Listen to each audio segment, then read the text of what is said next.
keputihan dan flek pada ibu hamil. Dan bagaimana kalau misalnya di tengah-tengah kehamilan ada keputihan berlebih Ya. atau flek gitu gimana dok? Nah, yang namanya keputihan itu kita harus bagi dua. Ada yang fisiologis, ada yang patologis. Yang fisiologis pada kehamilan karena efek estrogen. Kalau efek estrogen, dia pasti akan muncul, dan jika dia muncul, seringkali kita melakukan treatment yang kurang pas lah bahasanya gitu ya. Yang paling bagus adalah mengganti pakaian dalam sesering mungkin dengan bahan katun.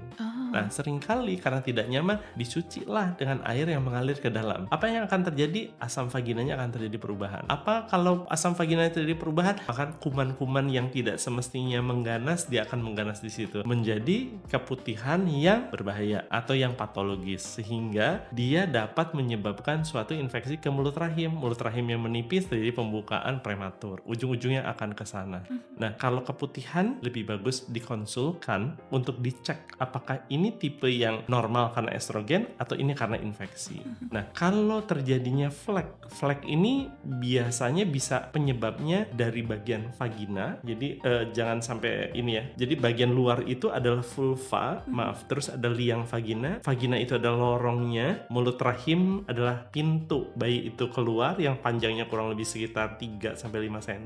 Nah, bisa saja di daerah depan sampai sini berdarah karena mungkin ya luka lecet saat berhubungan dan lain-lain, atau di mulut rahim ada polip, itu pun bisa. Jadi polip itu sesuatu yang tumbuh yang ada di mulut rahim atau di tempat manapun, tapi ini di mulut rahim itu bisa berdarah. Kalau ada seperti ini harusnya nggak ada hubungannya dengan kehamilan. Nah, mulut rahim yang panjang seperti ini dia bisa terjadi penipisan dan pembukaan. Ini akan terjadi perdarahan. Biasanya tipikalnya beda. Darahnya ada darah dan ada lendir, sehingga itu lebih berbahaya. Karena itu persalinan kambing. Jadi hati-hati. Umurnya berapa nih kehamilannya? Terus kemudian apalagi yang bisa terjadi? Kalau plasentanya nutupin jalur lahir atau plasenta previa, plasenta yang di bawah, itu juga sama. Begitu terjadi terkoyak, dia akan terjadi perdarahan. Perdarahan pertama mungkin flek-flek. Perdarahan kedua lebih banyak. Perdarahan ketiga kadang-kadang bisa nggak stop, sehingga harus diangkat umur berapapun. Menyelamatkan ibu dengan tanpa melihat janin. Jika dalam kondisi emergency, di rumah perdarahan banyak sekali, nggak berhenti-berhenti, masalahnya plasenta, bayinya bisa hidup atau nggak, tunggu dulu, nggak boleh, angkat aja bayinya.